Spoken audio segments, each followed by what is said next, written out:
In this episode, we're going to make the exam itself feel less mysterious by talking through scoring, candidate policies, and the kinds of pitfalls that cause avoidable point loss even when you actually understand the material. New learners often assume that if they study the content hard enough, the test day part will take care of itself. But a lot of frustration comes from not understanding how professional certification exams are designed to measure knowledge and decision-making. When you know what the exam is trying to do, you stop treating it like a trick and start treating it like a structured evaluation with predictable patterns. That lets you plan how to pace yourself, how to interpret question wording, and how to avoid the common mental errors that show up when you're tired or nervous. We'll keep this beginner-friendly and practical, focusing on what you can control, how you approach questions, how you manage time and stress, and how you make sure policy mistakes do not get in the way of a score that reflects your actual readiness. By the end, the goal is that you feel calmer about the mechanics and sharper about the habits that produce points. Before we continue, a quick note. This audio course is a companion to our course companion books. The first book is about the exam and provides detailed information on how to pass it best. The second book is a Kindle-only ebook that contains 1,000 flashcards that can be used on your mobile device or Kindle. Check them both out at cyber.author.me in the Bare Metal Study Guide series. First, it helps to understand what scoring usually represents in certification exams like CIPT, even without getting lost in the math. Scoring is meant to separate candidates who can consistently apply the exam's intended reasoning from candidates who only recognize terms or rely on lucky guesses. That means questions are designed to test understanding, not to reward memorizing rare trivia. And scoring is built around whether you chose the best answer among plausible options. Many exams use scaled scoring, which means your final score is reported on a scale rather than as a raw percentage. And that scale is designed to remain fair across different versions of the exam. The key idea for you is that you should not obsess over trying to calculate how many questions you can miss, because you usually do not have enough information to do that accurately. Instead, you should focus on consistency, answering straightforward questions correctly, and then maximizing your odds on harder questions by reasoning carefully and avoiding avoidable errors. Points are earned by disciplined thinking, not by gambling. Another important concept is that exam writers often create distractor answers that are not random, but are built from common misunderstandings. If you learn to anticipate those misunderstandings, you can protect your score. A distractor might be an answer that is technically true in general, but not the best fit for the scenario described. Another distractor might be an answer that sounds like a security improvement but does not address the privacy requirement at stake, such as transparency, purpose limitation, or user choice. Some distractors are scope drift answers that solve a different problem than the question asked, like proposing a policy change when the scenario is actually a data minimization problem, or proposing encryption when the main issue is unauthorized reuse of data. The scoring model rewards selecting the best answer, not any answer that sounds reasonable. So a big part of mastering scoring is learning to ask yourself what the question is truly asking you to decide, and then choosing the option that most directly satisfies that decision. Now let's talk about candidate policies, because they matter in a very practical way. A policy misstep can derail the whole attempt regardless of how prepared you are. Candidate policies often cover identification requirements, arrival time, permitted and prohibited items, breaks, and behavior rules, and you should treat them as part of your preparation. Many exams have strict rules about what you can bring, what you can access, and how you can behave during the session, especially if the exam is proctored. Even small things like having a phone nearby, wearing certain accessories, or leaving the testing area without permission can create problems. The high-yield approach is to reduce surprises by reading policies carefully and planning your test day setup so you never have to improvise. If you handle policies early, you can focus your mental energy on questions, not on worrying whether you are about to violate a rule. A related point is how breaks often work, because this is where a lot of beginners get tripped up. Some exams allow breaks, but the clock keeps running, while others have specific rules about when you can take a break and what you can access during that time. If the exam clock continues, then taking a long break can cost you questions you otherwise would answer. If access to personal items is restricted, then trying to check notes or look something up can become a serious policy violation. So your best move is to train for the conditions you will face, which in audio-only study means practicing sustained attention for the approximate session length and practicing brief mental resets without leaving your seat.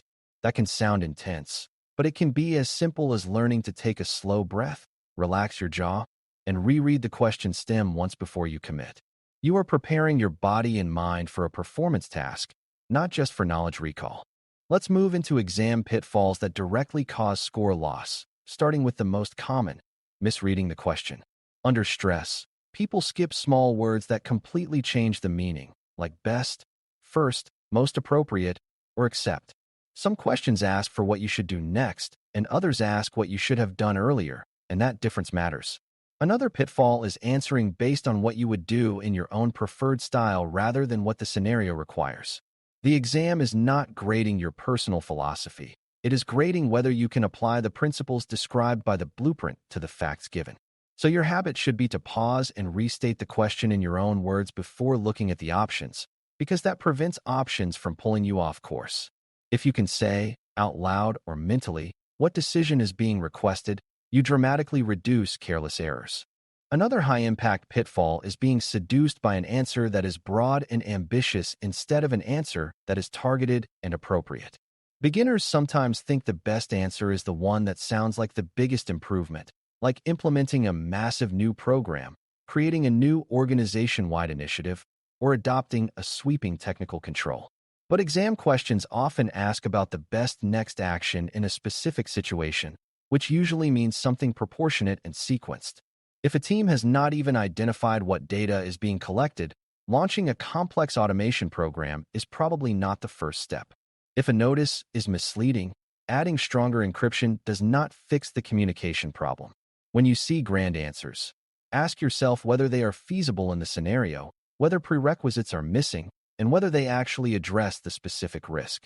High scores come from precision, not from maximum effort. Time management is another policy-adjacent pitfall that affects scoring because it shapes your opportunity to answer questions you would otherwise get right.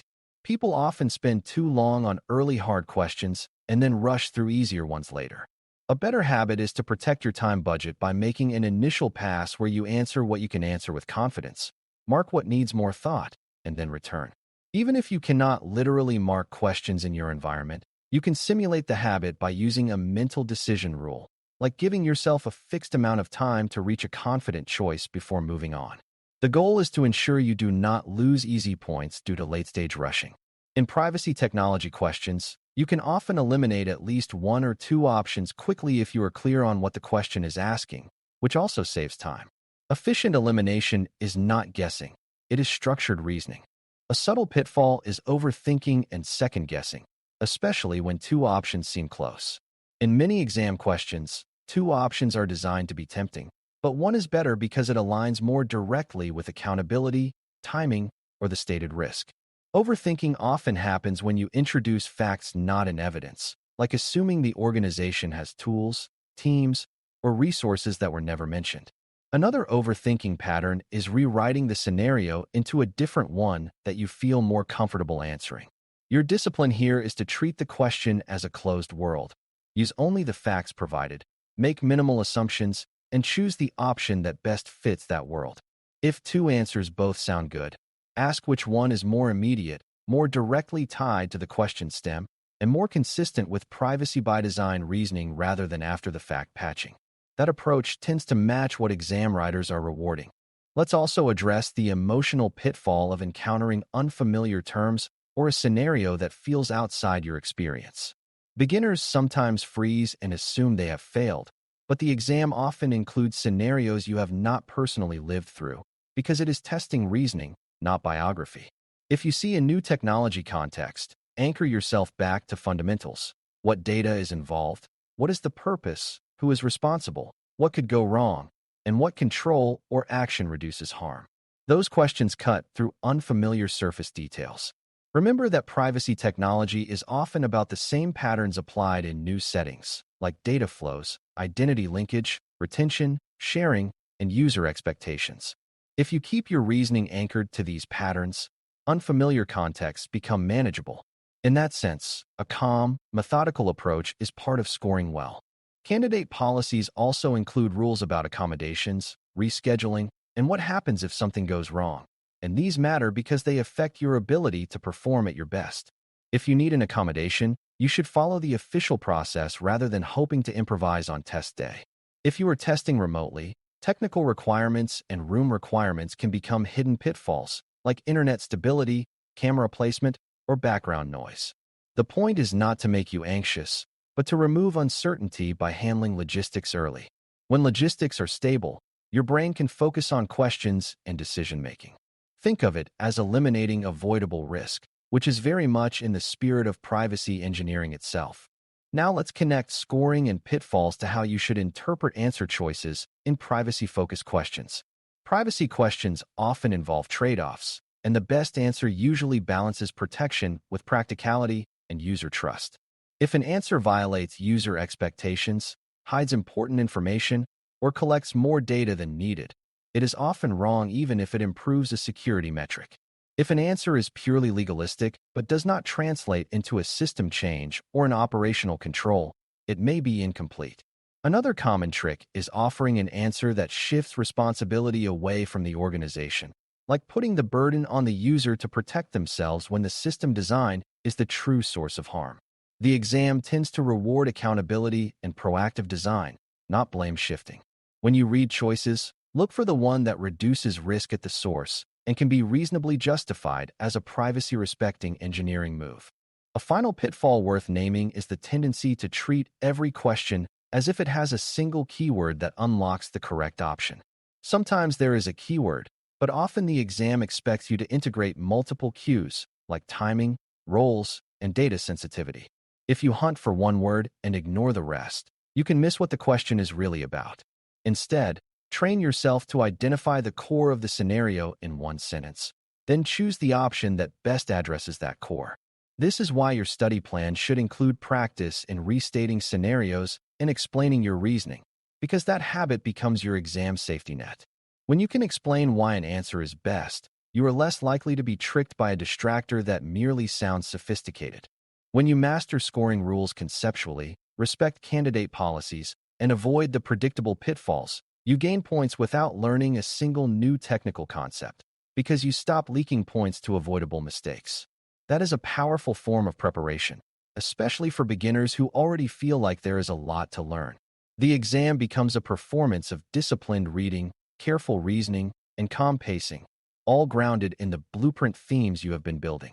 If you treat policies as part of readiness, you reduce day of stress, and if you treat pitfalls as predictable patterns, you start catching them before they catch you. Your job is not to be perfect. It is to be consistent and methodical so your score reflects your true understanding. With that mindset, the exam feels less like a trap and more like a structured opportunity to demonstrate the way a privacy technologist thinks. Thanks for listening.